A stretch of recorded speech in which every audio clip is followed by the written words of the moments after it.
the LaxFactor podcast. What is up, college lacrosse fans? You're watching episode 285 of the LaxFactor podcast. I am your host, Ted Hoost, and I know I said I'd put up shorter videos during the week, but you really think I was going to stick to what I said I was going to do and not put up a full preview of all of the games that are going on Saturday?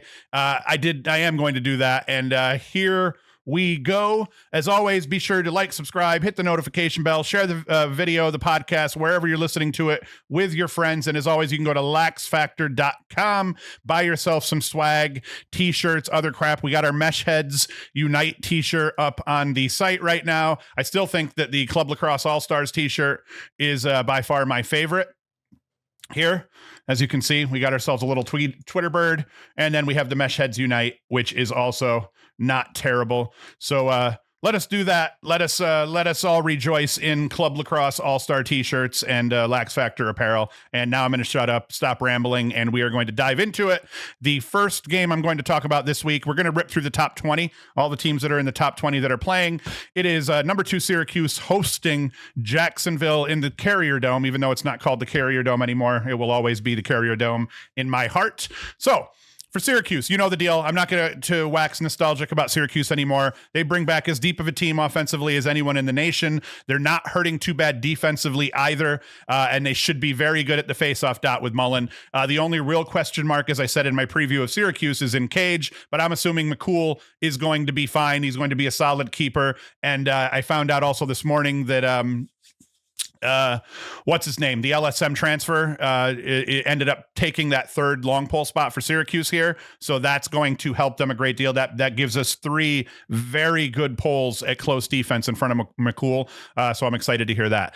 Keys for Syracuse: win possessions early and often. You don't, when you're playing an underdog like Jacksonville at home like this, Jacksonville's going to be a scrappy team. As everybody knows, Galloway, their longtime coach, was a Syracuse legend in cage, one of the greatest goalies of all time here at Syracuse. So they're going to be pumped up. They're going to be ready to play. I'm going to try not to say they're going to come anymore through the rest of my episodes here through the season. I'm thinking Syracuse should be able to put up 14 to 16 goals overall in this game, because I think as long as they get Spallina and Hiltz involved early, I think as long as they protect McCool between the pipes, I'm thinking that they're going to probably be good and they're going to be able to put up a bunch of points in this game as long as they don't come out cold. But I'd like to see them set that tone, push the ball in transition, and be generally aggressive all over the field. And that should keep that goal count somewhere between 10 and 20, probably right there in the middle. For Jacksonville, Ryan De La Roca is back in cage. He could be a problem, as goalies often come up to the Dome and have very good days, considering his coach is going to have all sorts of tips and different things to get him fired up. He stopped 55.8% of the shots he faced a season ago and won 13 games as the Jacksonville starter. So if Jacksonville's going to have a chance at winning this game in the Dome, he's going to have to put up no fewer than 18 saves, I would imagine, because I presume Syracuse is going to put a lot of shots on him. Jacksonville, they return a solid core of players, but they lost Tucker Garrity on defense. That hurts. They lose Jacob Greiner, their leading scorer on offense, but they do still have a very good team, as they have a wealth of guys below Greiner in terms of point production that are back. And then defensively, we'll just have to see how they shape up. In this one, though, I'm calling it Syracuse by 6 to 9. Syracuse absolutely could put a double-digit win on the resume here, depending on how Jacksonville comes out and depending on what they really do have coming back defensively.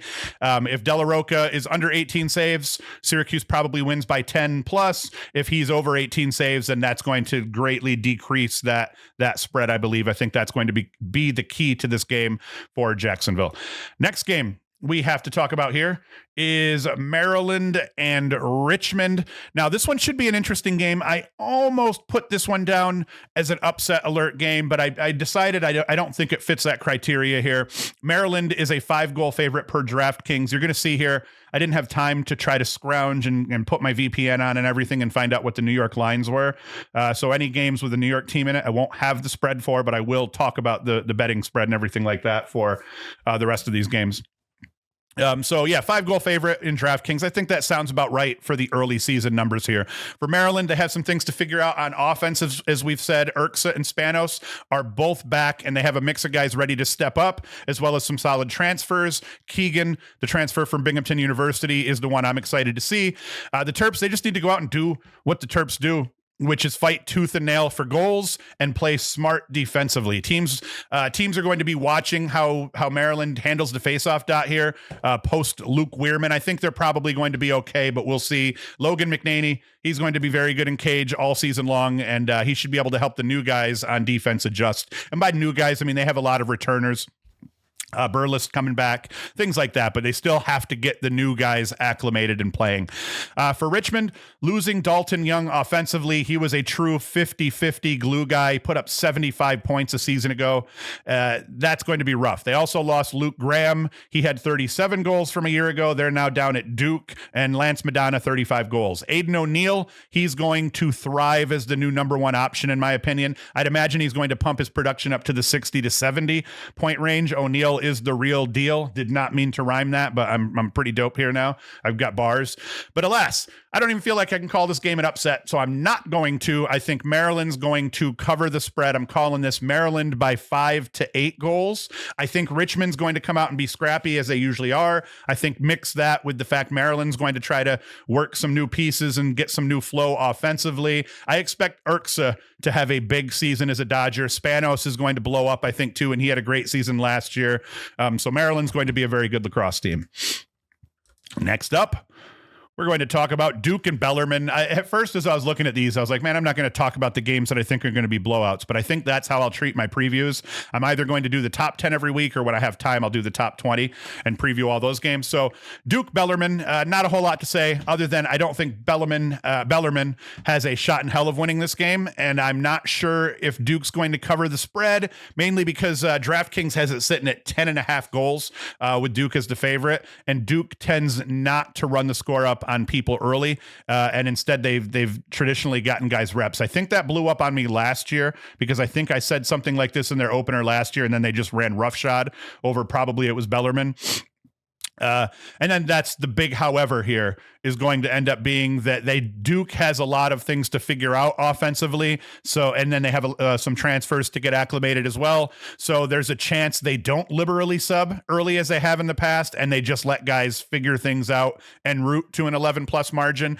Things I'll be watching for specifically in this game, which combination of guys end up starting on attack for Duke. My hope is that Andrew McAdory gets his chance to anchor this offense without ever having to leave the field, aka put that dude on attack. If that ends up being the case, I'm going to be rooting for Andrew McAdory all season long, so long as he is not playing against the Orange. Duke by 10 to 12 goals. They could blow this up and win by 15. All right, next one. Denver, number 8 Hopkins traveling out west to play number 10 Denver, or at least that's how it appears here because Denver's listed as the home team. I'm putting this one up obviously as the game of the week. This is the two highest ranked teams in the poll playing each other this week here, and Hopkins comes away on the road as a 1.5 goal favorite per DraftKings. Now, the Hopkins defense is going to be playing against a Denver offense which lost their top 2 leading scorers from a season ago, but they get pretty much everyone back behind them. It's going to be tough for Denver to put up goals on this defense, I think, anchored by Scott Smith, transfer goaltender Luke Stout from Loyola, a crew of high-quality guys all around them, Hackler and Monfort at short stick D-mid, both Yale transfers, Logan Callahan at the dot, Carson Brown at LSM. This is going to be a very good Hopkins defense. The edge also goes to Hopkins on offense because I like Matt Collison and Russell Melendez, and I think they're going to come out and now that they're going to get to shoulder the load without Angelis and Degnan there. I think that Collison's going to see a big bump in his production. He put up 33 points, 23 and 10 a season ago. Russell Melendez was 19 and 8 last year. I think they're going to step nicely into leadership roles. Now remember, Melendez dropped 53 points in 2023, 37 and 16. So he's capable of putting up big numbers, and I'm willing to bet in 2025 that as long as he, can keep everything together, he's going to have a season that's more like 2023 than his 2024 season. Cody Milosky, 22-10 for Denver. Noah Manning, 22-9. They'll likely anchor this Denver offense, but Mick Kelly, Joshua Carlson, they each put up 25 plus points a season ago. They're going to factor. I think in the end, Denver is going to prove to be a very good team, especially offensively over the season. I don't think you're going to see them fall off all that badly, albeit they haven't been like a power offensively, but I think they're going to be good enough. But the early season tends to go the way of the defense, and Hopkins has a really, really good defense that Denver's going to have to go up against. So I like Hopkins in this one, but I think it could be a close game. Hopkins, I'm going by 1-3. I'm going to kind of try to stick to and honor DraftKings a little bit. I think that the only reason the spread might not be more in favor of Hopkins is because they do have to figure out who's going to quarterback the offense overall. I think it'll probably be by committee early on, and as they figure that out, I don't think they're going to run the score up too much. So Hopkins by 1, 2, 3 goals. I'm just making sure I'm recording over here. Thank God I am. Next game, we're going to talk about Loyola versus number 11 Georgetown. Now, let me start by saying outright here, Loyola put it on Georgetown last year in their season opener. Loyola beat Georgetown 18-10. They went on to lose the next 6 of 7 games, though Loyola did, whereas Georgetown got their crap together after that and handled their business through the rest of the season.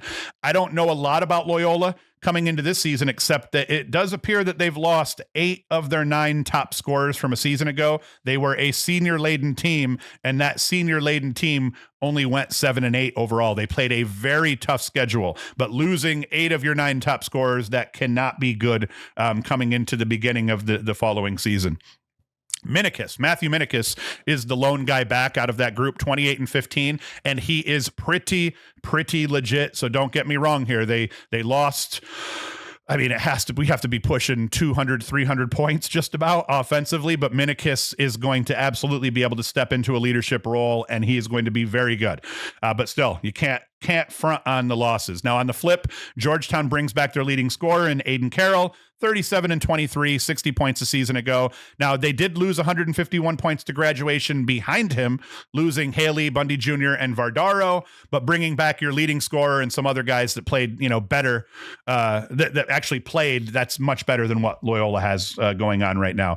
Defensively, Loyola lost Luke Stout, as we said, to Hopkins earlier, and I presume graduation, whereas Georgetown returns their young goalie, Anderson Moore. He stopped 51% of the shots he faced last year as a freshman on a team that went 13-4. Now, the big thing here for Georgetown, in previous years, they have robbed the transfer portal and have just retooled mainly their offense each season with the transfer portal. This is the first year that they haven't done that, so I am not sure what this Georgetown team is going to look like, except I'm feeling pretty good that Georgetown's going to flip the script on this one and that they will beat Loyola. I'm going Georgetown by 1-3 goals, and I wanted to go by more. Honestly, I wanted to say somewhere in the neighborhood of 3-5, but because Loyola beat the crap out of them 18-10, I just wasn't sure. So there was a part of me that was like, well, maybe Loyola wasn't as bad is what I thought a season ago compared to what Georgetown's going to be this year.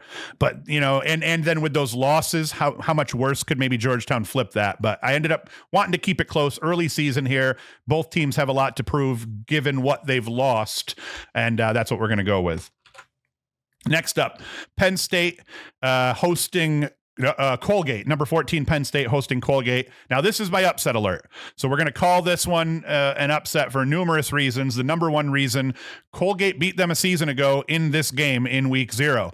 Hunter Duran had 4 goals and a helper, had a really big game. He's back. Liam Connor scored the game winner. He ended up having a big season after this. He's also back. He put that game winner past Jack Frassian, who got outplayed by the Colgate netminder Matt Lacombe, who stopped 52% of the traffic he faced in 2024. He's back. Frassian was dismal that day, 35% in his showing. So that's the first reason. Second reason, Colgate returns almost everyone on offense from a season ago. Rory Connor, 65 points. Hunter Druin, 52 points. Jack Turner, 47 points. Liam Connor, 25 points. They lose Michael Minikis, 41 points, but you have to feel good about the youth movement in Hamilton, New York. Matt Lacomb's also back. I don't have any idea who's back on defense. This is only a hobby. What do you want me to do here? So I think Colgate's going to be sneaky good in 2025. Now, with all that said, do I think that Colgate is going to repeat their performance from a season ago? I don't. I think Matt Trainer is going to run roughshod all over the Red Raiders. Let's call it a little bit of revenge. And are they the Red Raiders? I think they are. Now we're going to have to look this up. Hold on. This is going to bug me. It doesn't say here that they're the Red Raiders, but I have a feeling that that's what they are.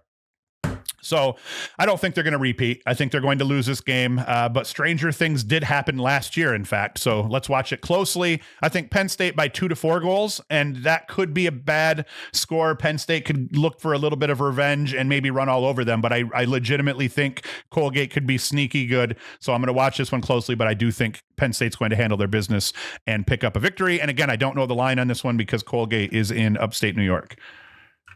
Stupid regulators. Marquette against number 15, Michigan. Michigan lost Tiernan. Bame had 65 points, Tiernan 61 points, but Ryan Cohen, 71 points. He was their leading scorer a season ago. He's back along with Bo Lockwood, a bunch of other guys behind them. They're going to be more athletic than Marquette, and they're going to win this one by a margin. One thing I want to see out of Michigan, what does Hunter Taylor look like in net?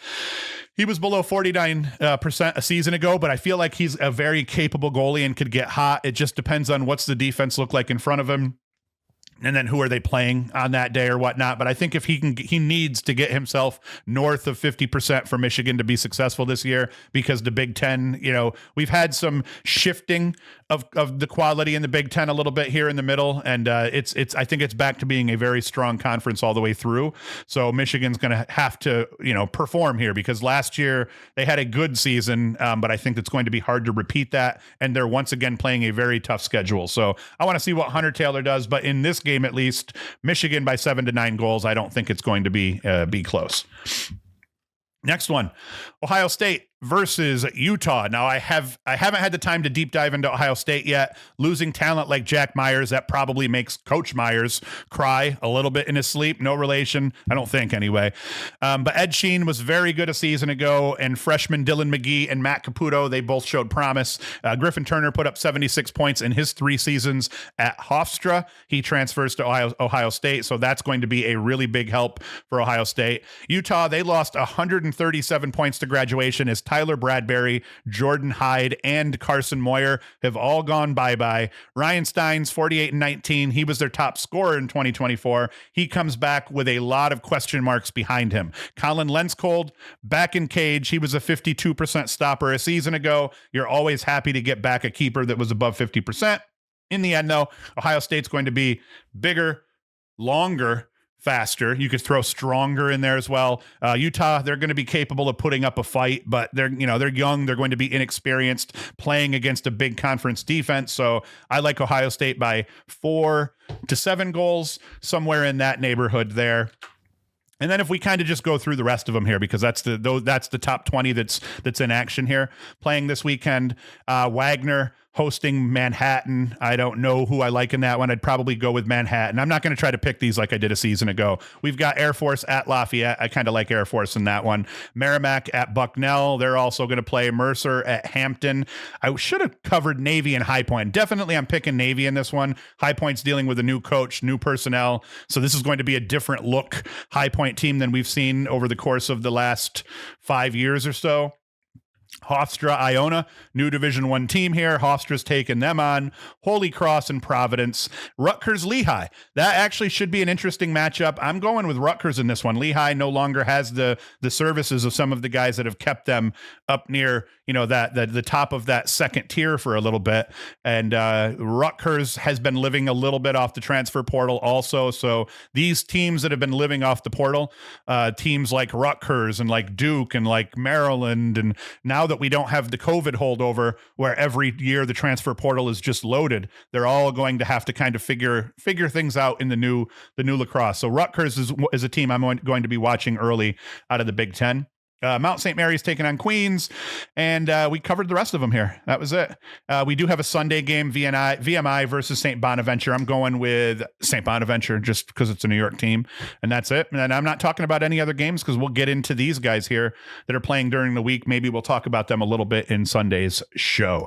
So that's it. I don't want to go too much deeper into any of this thing. We want to try to keep this clean, concise. 20 minutes sounds like a good time spend for this. So as always, go to LaxFactor. Support the show, people. We need to get this bad boy monetized. I get paid like $7 to $10 in ad revenue between Spotify, Facebook, wherever I put these bad boys up. So the main way that I make money, any money, just to get a little bit of money back for the time I put into this, is via apparel sales and crap like that.